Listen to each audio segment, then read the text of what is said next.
All right, guys, came across something weird. So tell me why in the early 1900s they were literally putting premature babies in glass boxes at fairs and at carnivals and charging people to come see them. They even called it the Incubator Baby Show. You pay a few cents, walk through a carnival tent, and see rows of newborns hooked to machines. Sounds like a horror movie, but this really happened. So this guy, Stéphane Tarnier, he saw some chicken eggs in an incubator in Paris, and he decided the same thing would work for babies. So he invents the first ever human incubator. Apparently, his design had some flaws. It would overheat, it wasn't sterile, it wasn't stable, etc. So this man comes along, Alexandre Leon, who makes some improvements to Tarnier's design, and he actually ends up running the first baby incubator exhibits in Paris, France. There's an advertisement. And yeah, he was charging people to come see his incubators in use. So fast forward a few years, and this man Martin Cooney pops up. He says he studied medicine in Germany, but there were literally no records or any evidence of any kind that he did so. As a matter of fact, he changed his name to Cooney. So anyway, he came over and just kind of Americanized the hustle. So Cooney's first exhibit is believed to have been at Omaha in 1898 at the exposition there. There were rows of glass boxes of premature babies. Tickets were sold, and you'd be allowed to walk through and look at them. Hospitals didn't have incubators yet, but a man at a carnival did. Pretty weird.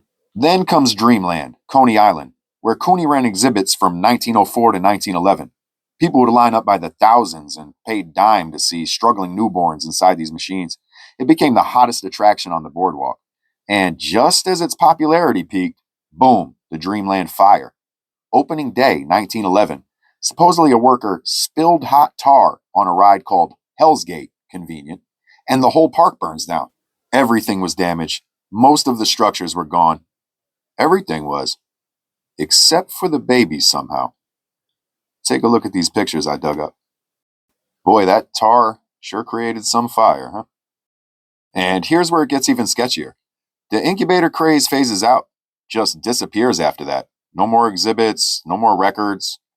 Meanwhile, the orphan train movement kicks into high gear, where over 200,000 kids were shipped across the country, most with no traceable paperwork, no birth records, and no history. So you've got one massive system of unrecorded infants and another moving unrecorded children. I mean, if you wanted to quickly repopulate or rewrite an entire generation's origin story, this is exactly how and when they did it. Official history calls this charity, but between Cooney's fake credentials, missing archives from Omaha, Chicago, Coney Island, the fires, you start seeing a pattern.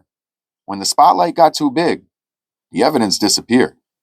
Who were these children? Where did they come from? Who and where were their parents? Ironically, decades later, we get the Cabbage Patch Kids. Dolls that aren't born, they're adopted. Little toy babies pulled out of fake hospitals with nurses, incubators, and adoption papers. They always have to show us what they are doing or celebrate what they have done. Never forget. Peace out, y'all.